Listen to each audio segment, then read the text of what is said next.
교회는 사망의 그늘에서 죽어가는 사람들을 불러내어 주셔서 새 생명을 얻는 성도들의 모임입니다.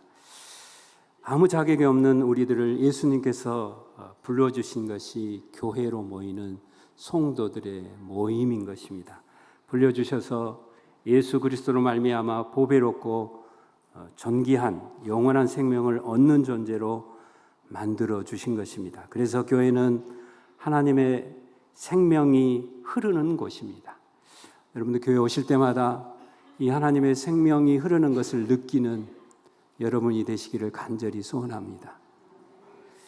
교회는 생명이 흐르게 하셔서 예수님을 머리로 한 몸 되게 하셔서 불러주신 곳입니다. 에베소서 소신을 통해서 예수님이 생명이 임한 성도들, 교회로 불러주신 목적이 무엇인지 중요한 말씀을 오늘 본문에서는 말씀해주고 있습니다. 에베소서를 소개하실 때 4장 5절에 하나님을 소개할 때 이렇게 말씀합니다. 주도 한 분이시다 이렇게 말씀하시면서 한 분이신 예수님께서 교회를 향해서 어떤 선물을 주셨는지 본문에서는 말씀해주고 있습니다. 첫 번째, 교회 직분은 은혜이고 선물로 주셨다는 것입니다. 우리 에베소서 4장 7절 8절을 같이 합독하겠습니다. 7절 8절입니다. 다 같이 시작. 우리 각 사람에게 그리스도의 선물의 분량대로 은혜를 주셨나니 그러므로 이르기를 그가 위로 올라가실 때 사로잡혔던 자들을 사로잡으시고 사람들에게 선물을 주셨다 하였도다. 교회의 머리 되신 한 분이신 그리스도께서 각 사람에게 직분을 선물로 주셨다고 대전제를 하고 계십니다. 직분은 예수님께서 주신 선물은 예수님 편에서는 우리 편에서는 은혜이지만 예수님 편에서는 대가를 지불한 직분인 것입니다. 우리가 받은 직분은 그래서 은혜라고 하지만 그러나 하나님 편에서는 아들이신 예수님을 핏값을 지불하셔서 주신 놀라운 직분인 것입니다. 오늘 본문 8절 말씀은 시편 68편을 인용하면서 우리에게 직분이 얼마나 소중한지, 하나님의 선물인지, 하나님께서 우리에게 주셨는지를 구약을 통해서 다시 한번 증명하면서 우리에게 말씀해 주는 내용인데 시편 68편 18절을 같이 한번 읽어보도록 하겠습니다. 다 같이 시작. 주께서 높은 곳으로 오르시며 사로잡은 자들을 취하시고 선물들을 사람들에게서 받으시며 반역자들로부터도 받으시니 여호와 하나님이 그들과 함께 계시기 때문이로다. 시편 68편은 표제어가 다윗의 시다. 그리고 1장 1절부터 계속 보시면 이것은 승리의 시를 말씀해 주고 있습니다. 여기서 선물들을 말씀하고 있습니다. 이 구절은 적과 싸워 이기고 돌아오는 왕이 높은 곳에 있는 왕의 의자에 올라가서 사로잡은 포로들을 끌고 오고 또 전리품을 백성들에게 선물로 받으시는 장면입니다. 그러면서 오늘 8절은 그 선물들을 하나님께 그 선물들을 우리에게 주셨다. 그 선물이 직분이다. 이렇게 말씀하고 있습니다. 하나님께서 올려준 선물들을 받으시고 다시 각 사람에게 분량대로 선물들을 다시 은혜로 주시는 것을 말씀해 주고 있습니다. 우리에게 주어진 선물이 얼마나 값진 것인지를 말씀해 주고 있습니다. 바로 이 선물을 예수님께서 부활하시고 승천하시고 선물로 주셨는데 그 선물이 직분이다라는 것입니다. 구원도 우리에게 주신 선물이라고 성경은 말씀하고 있습니다. 에베소서 2장 5절 말씀 같이 한번 읽어보도록 하겠습니다. 2장 5절입니다. 시작. 허물로 죽은 우리를 그리스도와 함께 살리셨고 너희는 은혜로 구원을 받은 것이라. 구원을 받았다는 것은 예수님과 연합되었다는 것이죠. 생명을 얻었다는 것이고 구원은 믿음으로 얻습니다. 성경은 믿음마저도 선물이다 이렇게 말씀하고 있습니다. 에베소서 2장 8절 같이 한번 읽어보겠습니다. 다 같이 시작. 너희는 그 은혜로 인하여 믿음으로 말미암아 구원을 받았으니 이것은 너희에게서 난 것이 아니요 하나님의 선물이라. 예수님을 믿게 된 것도 은혜이며 선물이라고 말씀하고 있습니다. 여기서 우리는 나의 나 된 것은 오직 하나님의 은혜라고 고백할 수밖에 없는 것입니다. 할렐루야. 만물을 충만케 하시는 예수님은 아낌없이 후하게 풍성하게 우리 모두에게 주고 싶으신 분이, 선물로 주고 싶으신 분이 우리 하나님 아버지이십니다.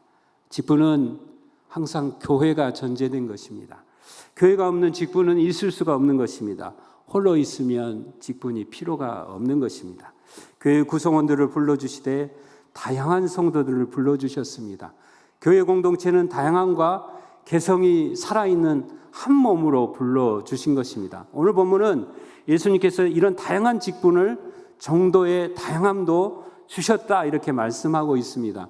이 당시에 에베소서의 배경은 에베소 성도들은 자신들에게 다양한 은사가 직분이 있다는 것을 인식을 못했습니다. 왜냐하면 에베소 교회 안에는 이방인과 유대인들이 끊임없이 다투고 서로 경멸하고 그런 상태였기 때문에 하나님께서 주신 이 직분이 소중한 것을 잊어버렸습니다. 이들을 향해서 바울은 에베소 교회를 향해서 성도들에게 각각의 직분은 하나님의 은혜로 선물로 주셨다고 대선언을 하고 있습니다. 제가 7절을 한번 읽어보겠습니다. 우리 각 사람에게 그리스도의 선물의 분량대로 은혜를 주셨나니, 그리스도의 선물의 분량대로 은혜를 주셨다라고 말하고 있습니다. 분량은 누가 정하셨습니까? 예수님께서 정하신 것입니다. 예수님이 정하신 분량대로 우리에게 직분을 주셨다는 것입니다. 예수님께 정하신 대로 각 사람에게 은혜의 수혜자로 직분을 허락하셨다는 것입니다. 우리 사도행전 17장 25절을 같이 한번 읽어보도록 하겠습니다. 25절 시작. 또 무엇이 부족한 것처럼 사람의 손으로 섬김을 받으시는 것이 아니니 이는 만민에게 생명과 호흡과 만물을 친히 주시는 이심이라. 우리에게 주어진 은혜는 예수님과 무관한 것이 하나도 없는 것입니다. 예수님께 주신 은혜는 우리의 소유물이 아닙니다. 우리에게 주신 직분도 예수님의 소유물입니다. 11절은 이렇게 각 직분에 대해서 말씀을 하고 있습니다. 11절 같이 한번 읽어보겠습니다. 11절입니다. 시작. 그가 어떤 사람은 사도로, 어떤 사람은 선지자로, 어떤 사람은 복음 전하는 자로, 어떤 사람은 목사와 교사로 삼으셨으니. 각 직분을 소개하고 있습니다. 다양한 직분을 주신 것은 하나님의 선물이고 하나님의 소유라는 것입니다. 사람인 사도가 선물입니다. 선지자가 선물입니다. 복음 전하는 자가 선물인 것입니다. 목사, 교사가 선물인 것입니다. 여기서 우리가 조금 유념해서 우리가 또 기억하고 우리가 또 알아야 되실 것은 사도와 선지자는 초대교회까지만 해당됩니다. 요즘에 신사도 운동이라는 그런 운동을 하고 있는 분들이 곳곳에 있습니다. 이것은 상당히 위험한 것입니다. 초대교회까지만 사도와 선지자는 해당되는 것입니다. 성경이 합본으로 정경으로 특별계시로 주어지게 된 이후에는 사도직 선지자직은 종료가 되었습니다. 그 이후에는 목양적인 직분을 주어지게 됩니다. 예수님께서 교회를 위해서 직분자들을 선물로 목양적인 직분, 여러 가지 직분을 주신 것입니다. 죄와 사망을 이기시고 승리하신 예수님께서 교회의 은혜로 주신 선물이 직분인 것입니다. 교회 직분은 은혜와 영광이라는 특성을 가지고 있는 것입니다. 선물이기에 은혜입니다. 주님께서 주셨기 때문에 영광인 것입니다. 어떻게 보면 교회 직분은 은혜이고 영광이지만 직분을 감당하는 저와 여러분에게는 십자가와 같을 수 있습니다. 부담스럽습니다. 직분을 감당하면서 힘든 일이 많이 있을 수 있습니다. 그만두고 싶을 때가 얼마나 많은지 모릅니다. 저를 가르쳐 주신 그 스승님은 늘 이렇게 양복 호주머니에 늘 사직서를 쓰고 늘 갖고 다니셨답니다. 하루에도 수십 번 사직서를, 사역자입니다. 사역자. 수천 번 쓰고 싶으셨대. 목양이라는 게 그렇게 쉬운 게 아니잖아요. 우리 직분도 마찬가지 아닙니까? 목사이니까 하나님이 불러주셨으니까 하나님의 뜻대로 순종하고 수종드는 것이지 저희들도 동일합니다. 부담스럽습니다.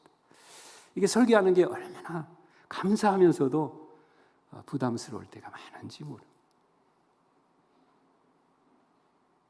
근데요, 직분을 감당할 때 십자가를 바라보고 십자가를 매달리는 연습을 하면 힘을 주실 줄로 믿습니다. 십자가를 지고 가면 직분을 감당할 능력도 얻게 되는 것입니다. 십자가상에서 오늘 말씀을 조금 이게 누가복음을 읽으시면서 좀 깊이 또 묵상을 해보시면 좋겠는데요. 두 명의 강도가 예수님 옆에 동일하게 매달립니다. 우리 누가복음 23장 39절에서 41절을 같이 읽어보겠습니다. 다 같이 시작. 달린 행악자 중 하나는 비방하여 이르되 내가 그리스도가 아니냐 너와 우리를 구원하라 하되 하나는 그 사람을 꾸짖어 이르되 내가 동일한 정죄를 받고서도 하나님을 두려워하지 아니하느냐 우리는 우리가 행한 일에 상당한 보응을 받는 것이니 이에 당연하거니와 이 사람이 행한 것은 옳지 않은 것이 없느니라 하고. 한 강도는 십자가에 달리니까 누가 보이냐면 예수님이 보이십니다. 할렐루야. 직분이라는 은혜의 선물로 감사하며 섬기며 십자가를 질 때 거기서 십자가를 지신 예수님을 볼 수가 있습니다. 예수님을 만나게 되는 것입니다. 내가 십자가에 같이 있을 때 우리는 그분의 은혜를 공급받을 수 있습니다. 저희 가정은 매일 이렇게 가정 예배를 드리는데 우리 가족 구성원 중에 한 분이 이런 이야기를 했습니다. 우리가 매일 실수를 하고 매일 연약한 점이 있고 반복해서 죄를 짓고 근데 우리가 계속 이렇게 살아가면서 다시 한번 우리가 날마다 십자가에 매달려서 살면 어떠냐라는 그런 이야기를 했습니다. 깊이 생각해 보고요. 지금도 묵상해 보고 있습니다. 맞는 말입니다. 우리가 늘 내가 그 십자가에 못 박혀 있다고 생각하면 주님이 보이실 줄로 믿습니다. 그 주님의 놀라운 은혜, 그분이 가지고 있었던 모든 것들 보이게 하시고 또 직분을 감당할 수 있는 능력을 공급해 주실 줄로 믿습니다. 그 십자가가 보일 때 우리는 직분을 선물로 주셨기 때문에 감사하면서 저절로 감사하면서 섬기게 될 줄로 믿습니다. 이 감사의 반응에서 은혜로 선물로 주신 직분을 감사하며 또 이 직분을 감당할 힘도 우리에게 넉넉하게 부어주게 하실 줄로 믿습니다. 직분은 하나님께서 저와 여러분에게 주신 은혜이고 선물이고 특권인 것입니다. 직분은 조금 우리가 묵상해 보면 천국을 경험하는 통로가 됩니다. 하나님 아버지의 마음을 알아가는 통로가 직분입니다. 제가 오랫동안 어느 단체에 있으면서 애국 강사나 많은 강사들 이렇게 청빙해서 강의를 들으면서 이걸 누구를 편애하는 것이 아니고 제가 느끼는 것입니다. 제가 개인적으로 느끼는 것 중에 하나는 결혼하신 분과 안 하신 분의 강의를 이렇게 들어보면 결혼하신 분들은 아이들을 양육하고 또 부부간에 여러 가지 갈등을 하면서 모진 것들이 깎여 내려가면서 그 안에 들어있는 메시지는 깊이가 있다는 것입니다. 하나님 아버지의 마음이 깊이 그 안에 내재되어 있다는 것을 늘 느꼈습니다. 우리가 직분을 감당하면서 여러 가지 모진 것들이 있을 수 있습니다. 부딪히고 그때마다 우리가 하나님을 주목하고 이 시간이 하나님 아버지의 마음을 배울 수 있는 기간이라고 생각하시면서 그렇게 반응하시는 여러분이 되시기를 간절히 소원합니다. 그래서 혹시 우리 젊은이들 아이들을 많이 낳으면 좋을 것 같고요. 아이들을 많이 낳을수록 리더십이 생깁니다. 다양한 아이들 속에서 또 하나님을 닮는 그런 리더십이 생긴다고 일반적으로 이야기를 합니다. 그래도 유대인들은 일반적으로 정통 유대인들은 산하 제한을 하지 않는다고 그러잖아요. 7명, 8명은 안 됩니다. 여러분들 우리 젊은이들 요즘 아이들을 많이 안 낳으려고 그러는데 기도하셔서 많이 낳도록 축복해 주시기를 간절히 소원합니다. 여러분 직분을 감당할 때 부딪히고 힘들고 이럴 수 있죠. 저도 동일하고요. 어떨 때는 목사이기 때문에 하고 싶은 말 마음껏 못하는 거잖아요. 영혼이 양이 상하면 안 되니까. 그런 것처럼 우리가 이렇게 부딪히면서 하나님을 주목하고 하나님 아버지의 마음으로 우리가 향해서 가면 하나님 아버지의 마음을 담게 하는 그런 축복을 우리 모두에게 주실 줄로 믿습니다. 십자가를 지신 주님의 마음을 알아가는 통로가 직분인 것입니다. 얼마나 특권입니까? 예수님은 십자가를 지시면서 하나님이 주신 마지막의 직분의 사명을 감당하셨습니다. 은혜의 선물로 주신 직분은 바로 주님의 십자가의 성품을 담는 축복이 있는 것입니다. 직분이 주는 최고의 유익 중에 하나는 직분으로 인해 하나님께 더 가까이 머물 수 있다는 것입니다. 기도할 수 있고 영혼을 사랑할 수 있고 주님의 마음을 알아가는 그런 놀라운 주님을 닮아가는 축복이 있습니다.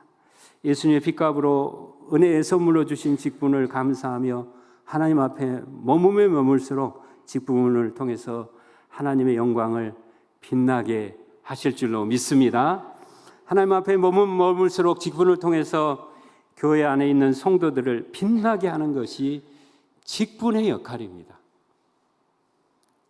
서로에게 은혜의 선물로 주신 직분을 통해서 교회 안에 있는 장로님들을 빛나게 하는 것이 직분의 역할이에요.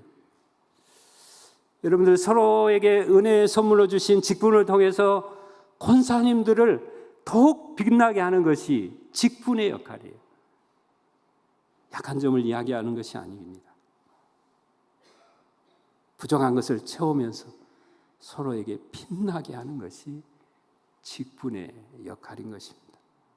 서로에게 은혜의 선물로 주신 직분을 통해서 안수지사님들을, 교구장님들을 사랑으로 더 빛나게 하는 것이 은혜의 선물로 주신 직분자들의 직분의 역할인 것입니다.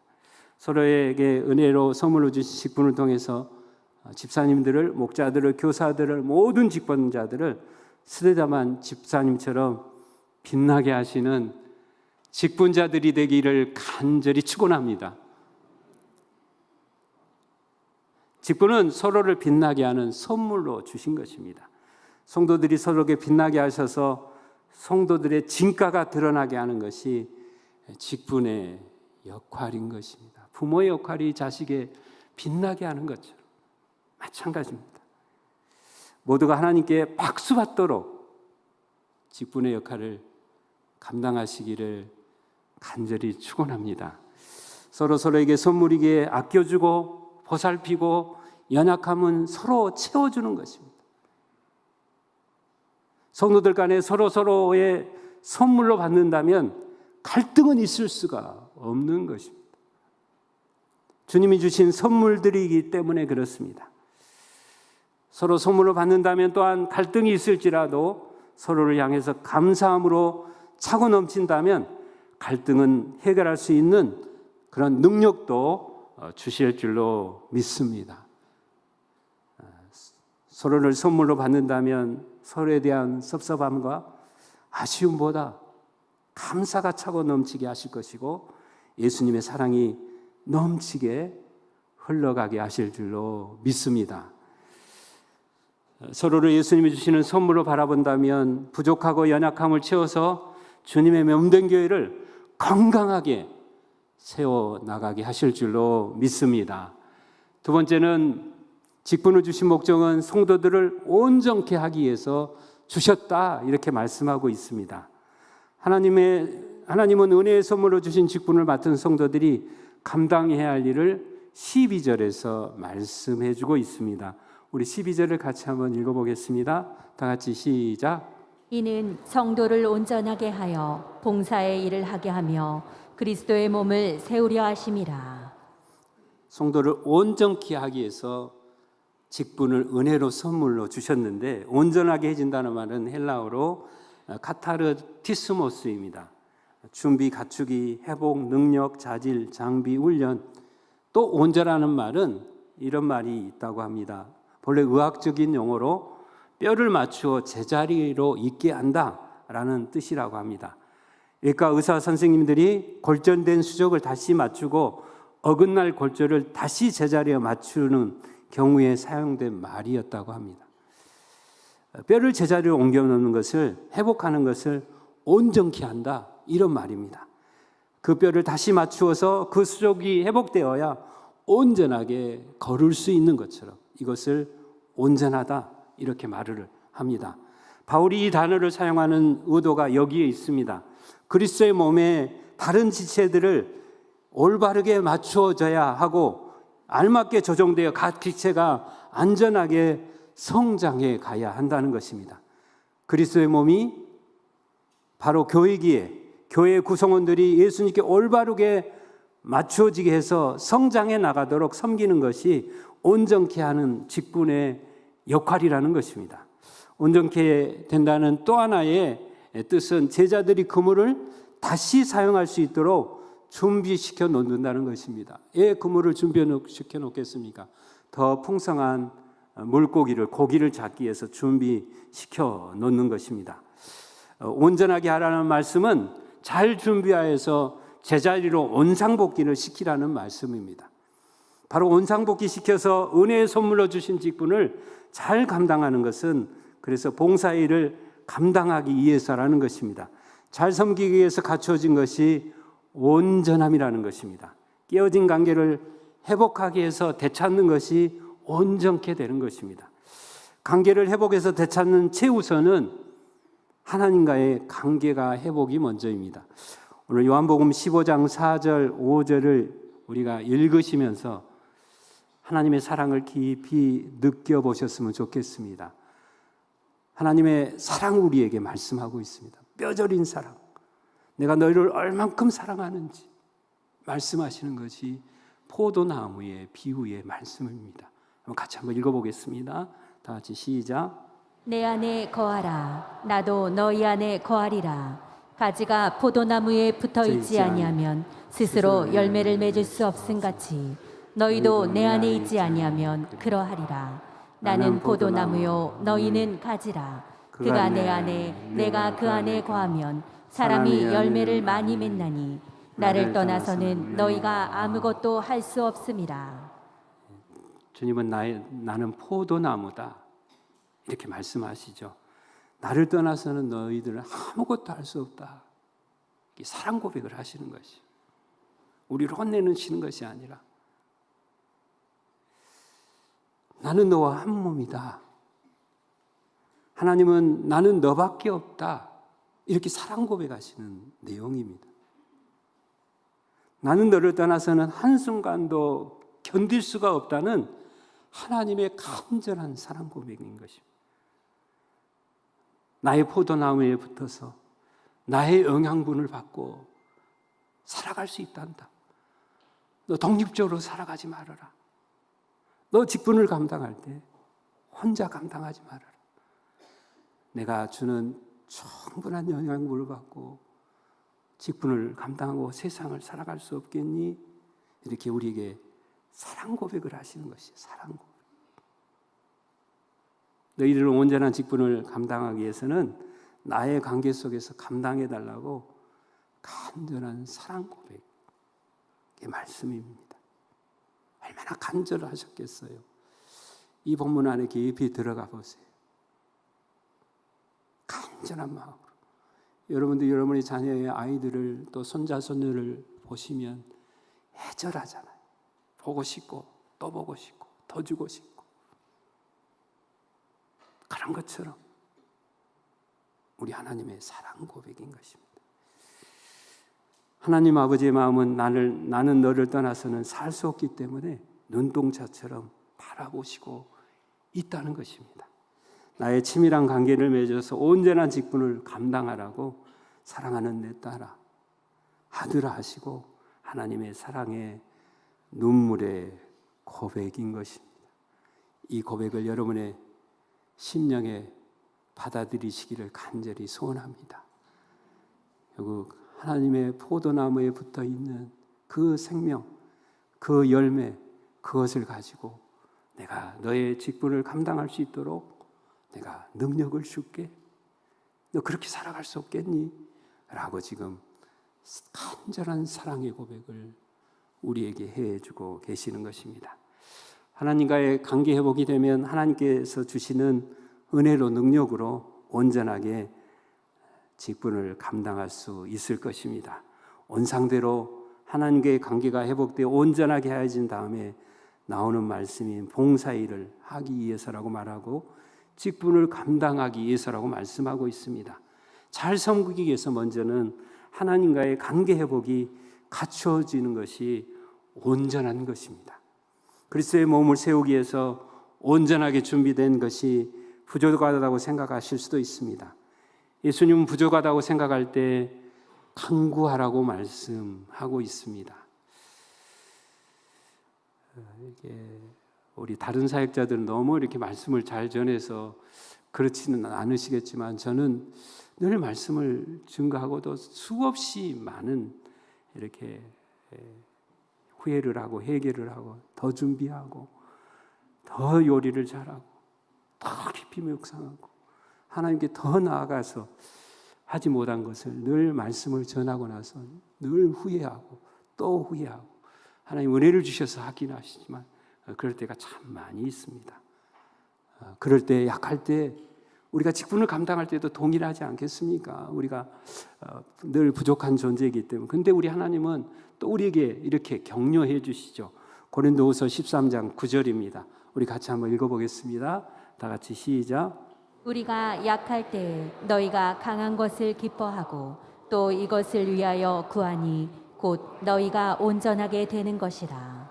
우리가 직분을 감당하면서 약하다고 생각할 때 하나님께 구하면 노브레타를 주셨던 그 하나님께서, 성경은 노브레타라고 그러죠. 하나님께 직분을 감당할 수 있는 온전한 능력을 공급해 주신다. 할렐루야. 그래서 하나님이십니다. 언약의 하나님이시죠. 풍성한 하나님이시죠. 그분이 여러분에게 넉넉하게 직분을 감당할 수 있는 그런 능력을 허락해 주실 줄로 믿습니다. 하나님의 능력으로 채워갈 때 그때 약한 자가 온전해진다는 것입니다. 온전해지기를 사모하며 간구할 때 하나님께서 약한 자를 강하게 만들어 주실 줄로 믿습니다. 하나님께 간구할 때 저와 여러분에게 직분을 감당할 수 있는 능력에 온전함을 주실 줄로 믿습니다. 온전함으로 봉사하는 직분자에게 하나님은 반드시 보상해 주신다, 이렇게 말씀하시죠. 요한계시록 22장 12절 말씀 같이 읽어보겠습니다. 다 같이 시작. 보라, 내가 속히 오리니 내가 줄 상이 내게 있어 각 사람에게 그가 행한 대로 갚아주리라. 온전하게 봉사하는 직분자들을 하나님은 반드시 하나님의 것으로 넉넉하게 풍성하게 갚아주실 줄로 믿습니다. 세 번째는 직분은 교회를 사랑 안에서 자라게 하기 위해서 선물로, 은혜로 주셨다는 것입니다. 오늘 본문에 있지 않았지만 16절 같이 한번 읽어보도록 하겠습니다. 16절입니다. 다 같이 시작. 그에게서 온 몸이 각 마디를 통하여 도움을 받음으로 연결되고 결합되어 각 지체의 분량대로 역사하여 그 몸을 자라게 하며 사랑 안에서 스스로 세우느니라. 하나님께서 한 몸으로 교회를 이루셨다, 이렇게 말씀하고 있습니다. 예수님께서 한 몸으로 부르심을 받는 우리는 뼈들이 몸이 연결되어 있다, 이렇게 말씀하시는 것입니다. 공동체는 각자가 따로따로 흩어지면 안 됩니다. 하나님은 이스라엘 백성들이 노예로 400년 동안을 살던 이스라엘 백성들을 출애굽시키면서 준비를 시키는 게 있습니다. 그것은 노예는 습성이 주인이 시키는 대로만 하기 때문에 하나님은 이들을 출애굽시키기 전에 이렇게 준비를 시키는 것이 있는데 그것을 이스라엘의 군대를 조직하게 합니다. 출애굽기 7장 4절 말씀입니다. 7장 4절 같이 한번 읽어보겠습니다. 다 같이 시작. 바로가 너희의 말을 듣지 듣지 아니할 아니할 터인지 터인즉 내가 내 손을 애굽에 뻗쳐 여러 큰 심판을 내리고 내 군대 내 백성 이스라엘 자손을 그 땅에서 인도하여 낼지라. 군대로 모일 때 서로가 연결될 수가 있기 때문에 하나님은 군대 조직을 시켜 놓으신 것입니다. 하나 될 때 힘을 발휘할 수 있고 잘하게 되어 있습니다. 교회는 처음부터 완벽하지 않습니다. 그러나 예수님 안에서 은혜의 선물로 주신 직분을 가지고 유기적으로 연결하며 섬길 때 교회는 계속해서 자라게 될 줄로 믿습니다. 유기적으로 연결된 한 몸으로 되어 섬길 때 예수님의 피가 흐르기 시작하는 것입니다. 그래서 교회를 유기적인 몸이라고 말을 합니다. 유기물과 무기물의 차이가 있습니다. 무기물은 하나를 떼어내도 아무 상관이 없습니다. 그러나 유기물은 하나를 떼어내는 순간 문제가 생기기 시작합니다. 어느 것 하나 필요하지 않는 것이 없는 것입니다. 하나님께서 저와 여러분을 예수님의 핏값을 주고 사신 귀한 교회로 예수님의 머리로 하는 하나의 가족으로 부르셨습니다. 한 몸으로 부르셨습니다. 필요하지 않는 사람이 아무도 없습니다. 성경은 우리가 언제든지 연약한 자라고 말합니다. 언제나 돌봄을 받는 사람이 있다고 말합니다. 그래서 고학에게 대해서 우리 하나님은 그렇게 관심을 갖는 것입니다. 약한 자를 관심을 갖습니다. 섬길 수 있는 대상이 있다는 것에 우리는 감사하는 것입니다. 하나님은 직분을 주셔서 돌봄이 필요하고 섬김이 필요한 지체들을 섬길 수 있는 능력도 주십니다. 힘도 주십니다. 환경도 허락하십니다. 우리는 부족해서 아무것도 아닐 수 있습니다. 할 수가 없습니다. 그런데 하나님께서 직분을 감당하게 해달라고 하면 담대함과 섬길 수 있는 능력도 주시는 하나님이신 것을 믿습니다. 능력을 주셔서 서로 자라고 성장하게 하시는 분이 예수님이십니다. 오늘 마지막 절에 이렇게 나와 있습니다. 그 몸을 자라게 하며 사랑 안에서라고 말씀하고 있습니다. 한 몸 되도록 자라게 하는 것은 예수님의 사랑으로만 가능하다는 것입니다. 교회는 하나님의 사랑으로 세워졌습니다. 예수 그리스도의 보혈이라는 사랑으로 꽉 차 있는 것이 교회인 것입니다. 물이 바다를 덮음같이. 그 말은 무슨 말입니까? 어떤 다른 불순물도 들어갈 수 없는 표현입니다. 물을 바다를 덮음같이. 교회는 그리스도의 보혈로 꽉 차 있는 것입니다. 여러분 믿으십니까? 그 어떤 불순물도 들어가면 안 되는 곳이. 그것을 볼 수 있는 해안이 있기를 간절히 축원합니다.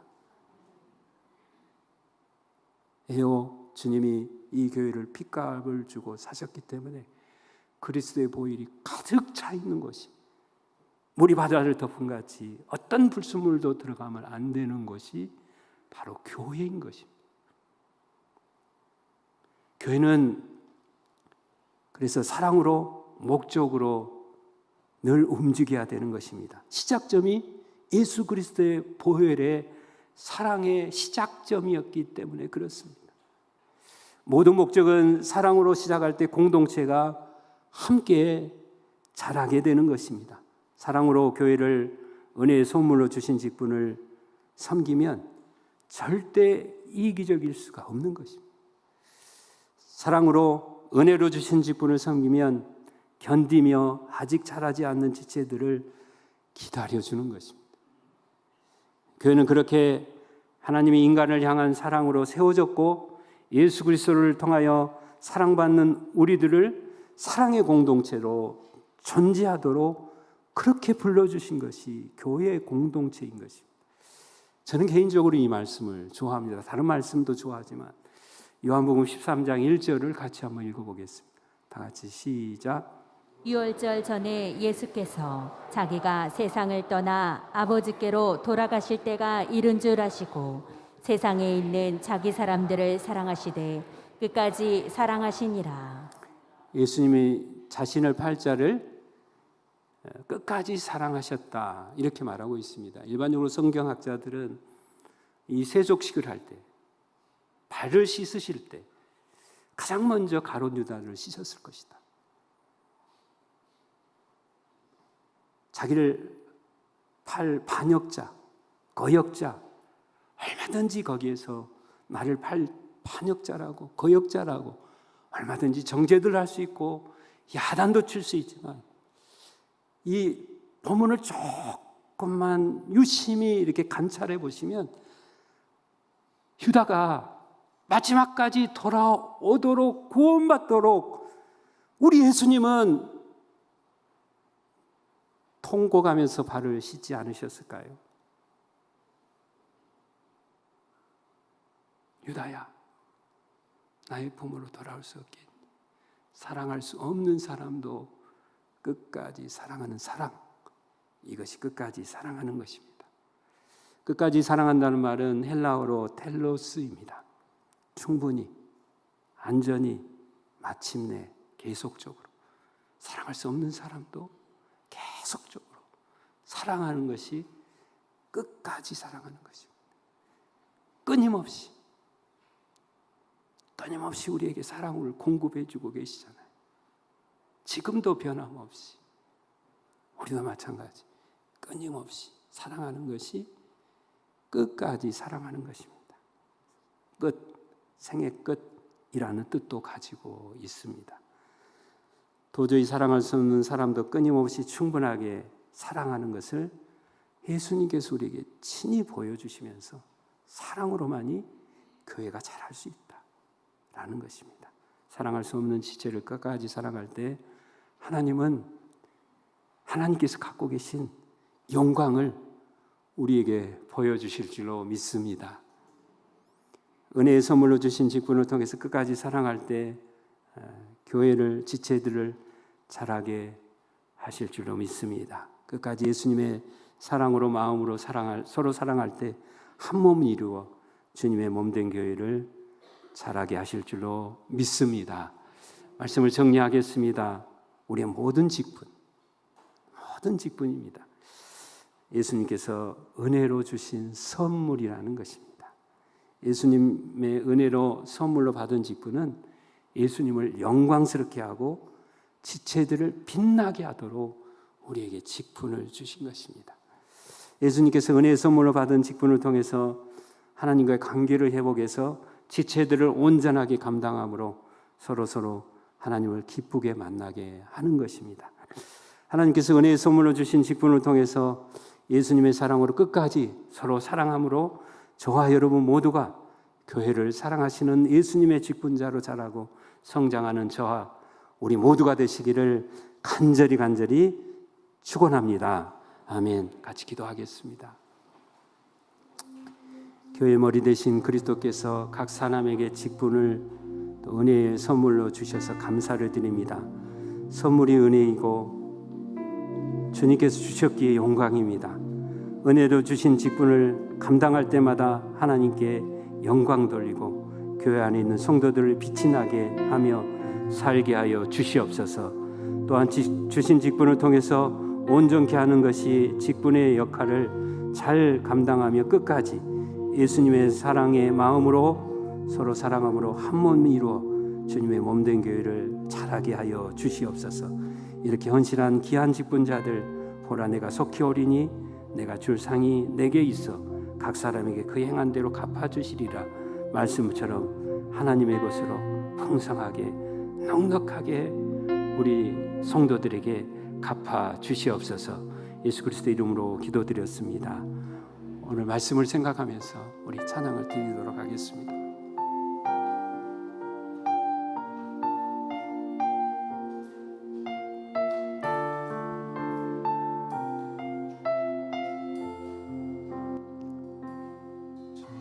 진정한 예배가 숨쉬는 교회, 주님이 주인 되시는 교회, 믿음의 기도가 쌓이는 교회, 최고의 찬양을 드리는 교회, 말씀이 살아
마음 닮아서 주님의 마음 닮아서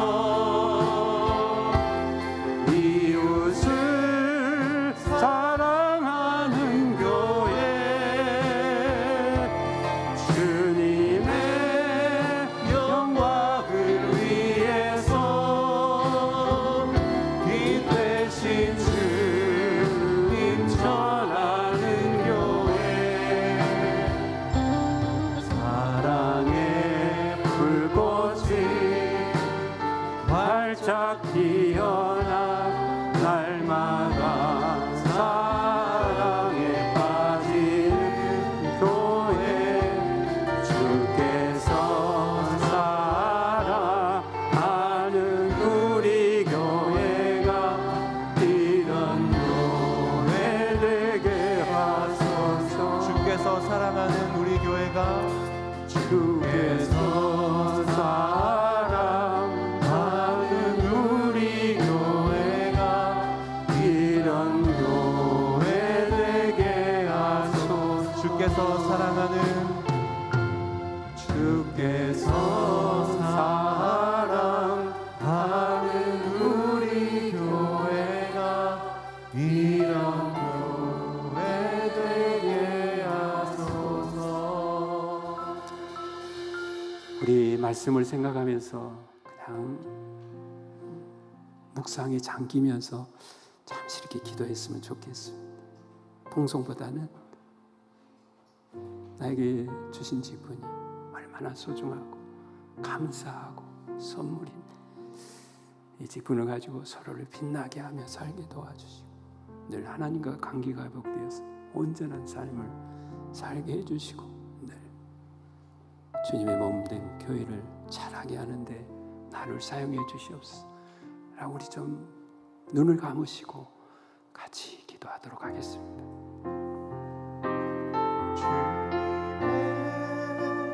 마음 닮아서 이웃을 사랑하는 교회 주님의 영광을 위해서 이 되신 주님 전하는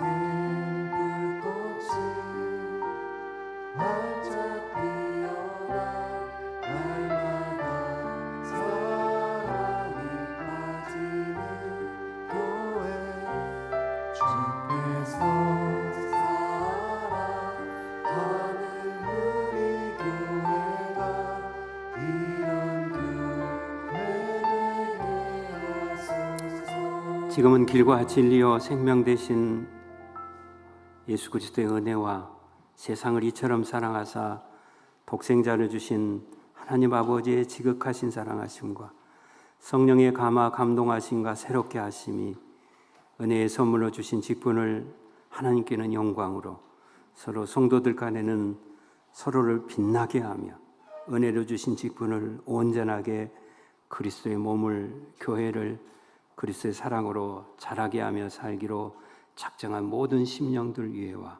자녀들 위해 직장과 하시는 사업 위에 한들과 출타 중인 성도들과 이 나라와 이 민족과 6.25 참전국과 참전하신 모든 또 유가족과 가족들 위해 온 열방 위에 이제로부터 영원토록 함께 있을지어다.